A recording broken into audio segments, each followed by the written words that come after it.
Hi everyone, this is Carol Lanza Speaks, the State of our World on Wednesday, November 10th, 2021. So what is it? Good, bad, or indifferent? All three.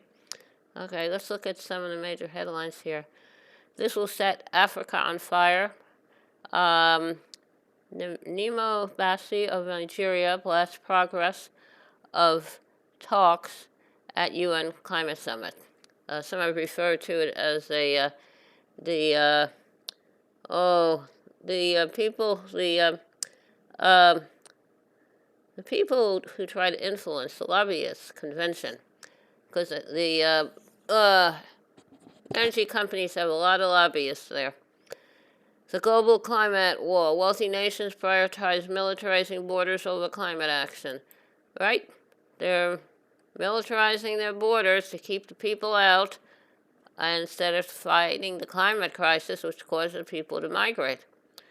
And a process of violence. Indian author Amitav Ghosh on how colonialism fueled the climate crisis. Now, the climate crisis goes probably back to when the Europeans came over here. Uh, the Europeans set out to conquer the world, and they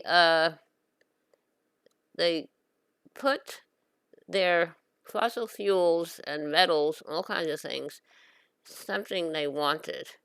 The world's geopolitical order was basically started in the 16th century when explorers started exploring the New World and the Asian world. So trying to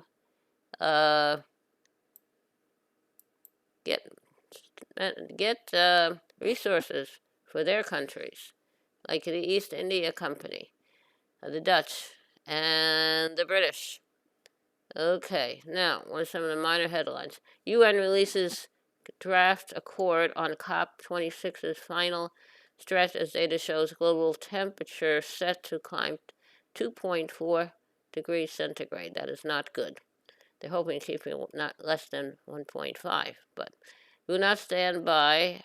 Tuvalu minister delivers speech knee-deep in rising seawater because his island nation will disappear if we don't do anything about the climate crisis.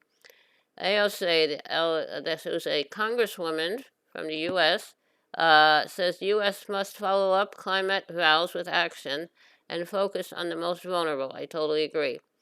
Republican Representative Paul Gosar posts animated video showing him killing Representative AOC and attacking Biden, and Republican leadership doesn't do anything about that. It's terrible. Now, Pfizer seeks okay to booster for all adults, and Moderna tries to exclude government scientists from vaccine patents. Now, the government finds scientists from the NIH worked on the coronavirus vaccine, and we gave $10 billion in public money to Moderna to develop this research, development, test and evaluation, sourcing, and distribution. And if Moderna can keep the names of government scientists off the vaccine patent, it could have major implications in how this vaccine is distributed throughout the world. 3 researchers from the National Institutes of Health worked with Moderna to develop the vaccine, which was funded with $10 billion in U.S. public money. I think we should get rid of Moderna. We own the vaccine, not them. Okay, now, survivor of Rittenhouse shooting says he thought he was going to die. That was in Kenosha, Wisconsin, during attack. I hope this Rittenhouse guy goes to jail forever. Police officer say Gregory McMichael did not see Ahmaud Arbery commit crime before killing him. because the McMichael people saying that they were trying to do a citizens arrest because they thought they saw this guy, Arbery, robbing houses. 16 UN staffers detained in Addis Ababa amid intensifying conflict and humanitarian crisis. And that is in Ethiopia. Did a good job messing up the world. 25 children killed in Niger school fire as nation grapples with deadly conflict on the southern border. So Niger is having problems, and because these areas have been exploited by the West. Okay.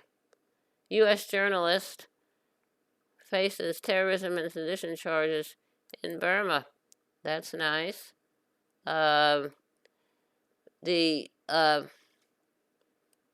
Burmese military is in charge of the country, and they had they were Burma was owned by the British, and basically due to British Petroleum stranglehold there, because they wanted the oil, and now the journalist, U.S. journalist, has been charged with terrorism and sedition, and is going on trial.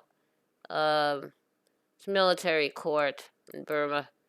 I don't know. The British ended up giving the country to the military, and now we have to trying to get rid of the military. Pregnant journalist killed in Yemen car blast. In Yemen, a journalist has been killed in a car explosion in the city of Aden. Rasha Abdallah al-Razi worked for United Emirates-based television channel and was pregnant. The initial police investigation revealed an explosive device been implanted on her car. Her husband, who was also a journalist, was also in the car. He survived, though was seriously injured. No group has claimed responsibility for the attack. This is in Yemen. Isn't that nice? Okay. Now, 13 Trump officials illegally campaigned in office. The January 6th House Committee issues 10 new subpoenas. Well, I hope they will hold all these people accountable. Oklahoma Supreme Court overturns ruling ordering Johnson & Johnson to pay $465 million for its role in the opioid crisis. And now they have turned tail to let Johnson & Johnson get away with what they did to fuel the opioid crisis in Oklahoma. Johnson & Johnson also, as used to make a baby powder that, unbeknownst to the people who used it, caused ovarian cancer. And they still have a lot of suits for that. So I don't know why they're still in business. But they are. Climate activists blast COP26 draft statement for failing to phase out fossil fuels. I agree. Police raid Glasgow's squat housing climate activists protesting COP26. I hope they get to keep a place to stay. Coronavirus cases surged to record highs across some European nations. As U.S. opens borders to vaccinated travelers, asylum seekers remain trapped in Mexico. I don't understand why we're leaving them in Mexico. Asylum is an international law. But for some reason, we have to not deport people. Let people seek asylum. See what happens. All right. Now, that's some of the headlines. Okay. That's a lot of news. How about a little music? Okay. Now, so I like to sing today. Okay, it's called 500 Miles. I don't know who wrote it, and I don't know all the words. Here we go. If you miss the train I'm on, you'll know that I am gone. You can hear the whistle blow 500 miles. Lord, I'm one, Lord, I'm two, Lord, I'm three, Lord, I'm four. Lord, I'm 500 miles away from home. Not a shirt on my back, not a penny to my name. Lord, I can't go on home. This away, this away, this away, this away, this away. Lord, I can't go on home this away. Okay, that was This Away. Thank you for tuning in this evening of Wednesday, November 10th, 2021, for another meeting of Carolyn Speaks State of the World. Hope you join us again tomorrow evening. In the meantime, stay safe. Take care of yourself and others. Wear a mask. Practice social distancing when the vaccine is available for you and it's safe for you to take it. I would take it. Had mine May 27th. It was a one shot Johnson & Johnson, and doing fine. I had 2 sore arms and I was tired, but I'm all good. Okay, thank you. Stay safe. Remember, kindness goes a long way. Kindness goes a very long way. Thank you. Good night.